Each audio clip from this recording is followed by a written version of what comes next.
right, everybody, welcome back to Clubhouse Talk. As always, I am Sean Ferguson, and coming on the show now is the voice of the Miami Marlins AAA affiliate, the Jacksonville Jumbo Shrimp, Scott Kornberg. Thank you so much for joining me today, Scott. Hey, Sean, thank you for having me on. Looking forward to talking. Absolutely. And it was such a there's a lot to get into because it was such a great season, both majors and the minors. And again, another MLB season's in the books and another AAA for you. The Jumbo Shrimp finished 7-79, but the Marlins, they had a great year. They made the postseason for the first time since 2020 after going 84-78. What are your biggest takeaways from the season? Yeah, and for the Marlins, first time in a full season since 2003. So that was pretty remarkable. You know, I think from a Marlins major league level and a AAA level, I mean, what a successful year. There were some good moments for this team in particular in the second half, but I think the way the coaching staff, the way the front office looks at it, it's a massive success because of all the talent that went back and forth from Jacksonville to Miami and did a really good job impacting the major league teams. Yeah, and you kind of brought that up with the talent going up and down. You were able to watch a lot of those young talent, in particular Anthony Maldonado and first baseman and outfielder Troy Johnston.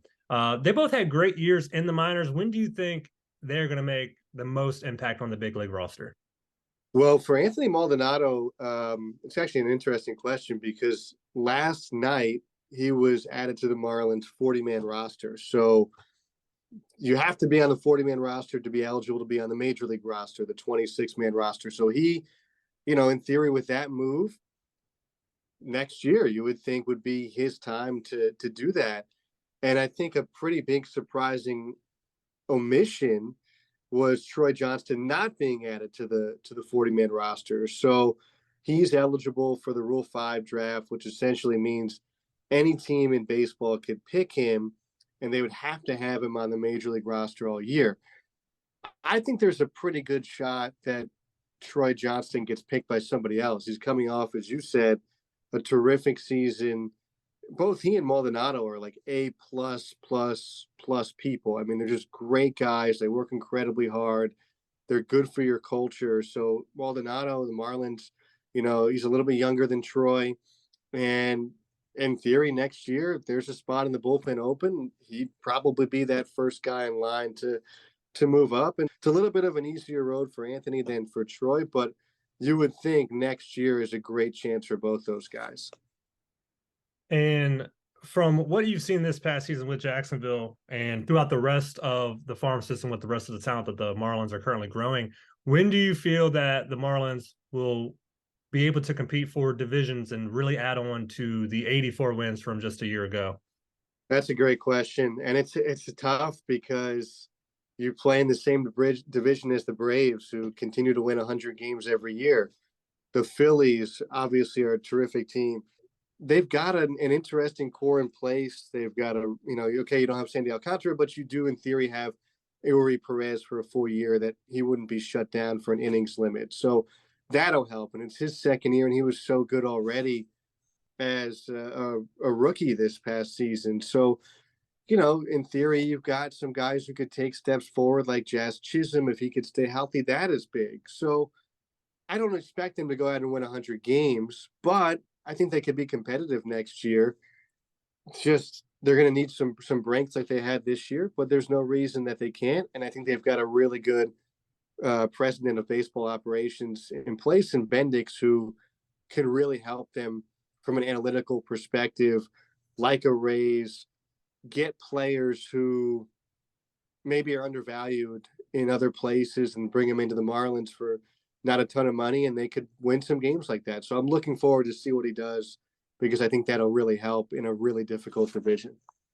Yeah, and you touched on a few points there. One of them being that the Marlins don't spend a lot of money, but they're still successful. And you look at other teams like the Orioles and the Rays, they have two of the best farm systems in all of baseball, but they have two of the lowest payrolls in all of baseball as well. And they've been among two of the best teams in the entire league, or the Orioles finishing second in the entire league behind the Braves.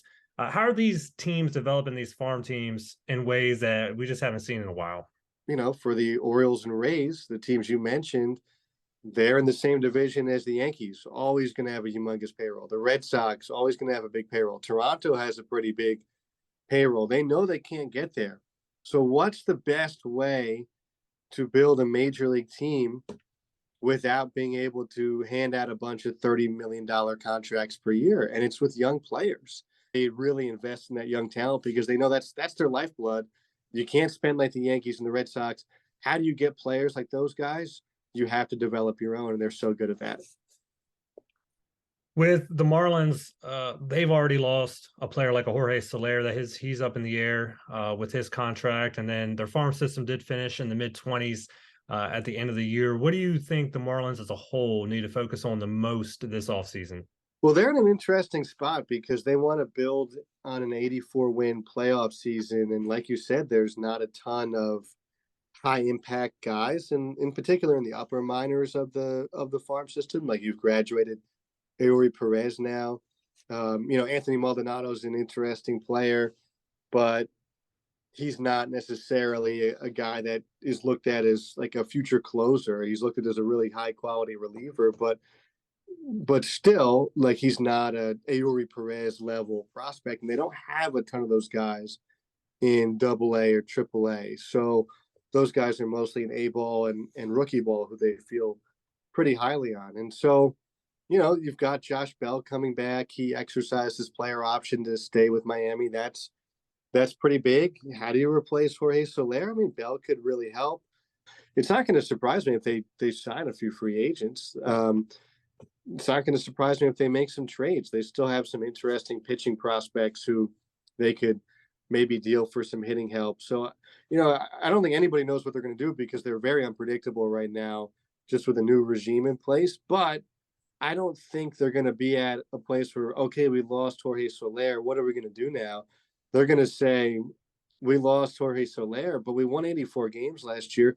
How do we replace his production and build on that to continue to compete in a really difficult, not just division, as we talked about earlier, Sean, but league? Yeah, and those are great points. And one of the things you brought up were the prospects. And we know next season will be here before we know it. All season always goes by way too fast. Who among some of the upcoming talent in the Marlins organization are you most forward to looking to play in Jacksonville next season? People who in theory could return, Troy Johnston would be at the top of the list, right? Guy was the organization player of the year. I'd love to see Peyton Burdick. He had a really difficult season, and he talked a lot at the end of the year about changes he wants to make. I want to see what he does in implementing those changes when he comes back here. Next year is a really big year for him to try to put himself back on the map, and he's a really talented guy who's still fairly young. You've got Victor Mesa Jr. there, who was added to the 40-man roster last night, who's a really interesting young outfielder. Patrick Monteverdi started a few games for us, and in theory would be in the Jacksonville rotation next year, and he's an interesting pitcher. Will Banfield, we've heard about for years, is this great defensive catcher, and he continues to kind of put it together offensively little by little. And in theory, he's a guy who we might see in 2024, and we'll see when a lot of those guys matriculate up to this level.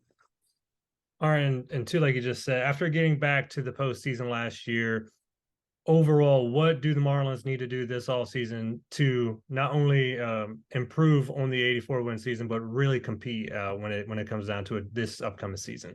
Still think they need some other big-time bat. And the nice thing about the Marlins is they develop pitching so well that you could kind of take from that, kind of like they did to get Luis Ariz, where they traded Pablo Lopez, and bring in some sort of high impact offensive player. Maybe it's a corner outfielder somewhere. Maybe it's at shortstop or something of that nature. But maybe it's a catcher, but they need some other position player, I think, and that will allow them, if not two, to take the next step.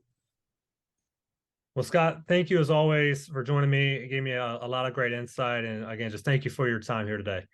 No problem, Sean. Thanks for having me. Absolutely. That was Scott Kornberg, the voice of the Jacksonville Jumbo Shrimp, the AAA affiliate of the Miami Marlins. We're going to take a quick break, and we'll be right back here on Clubhouse Talk.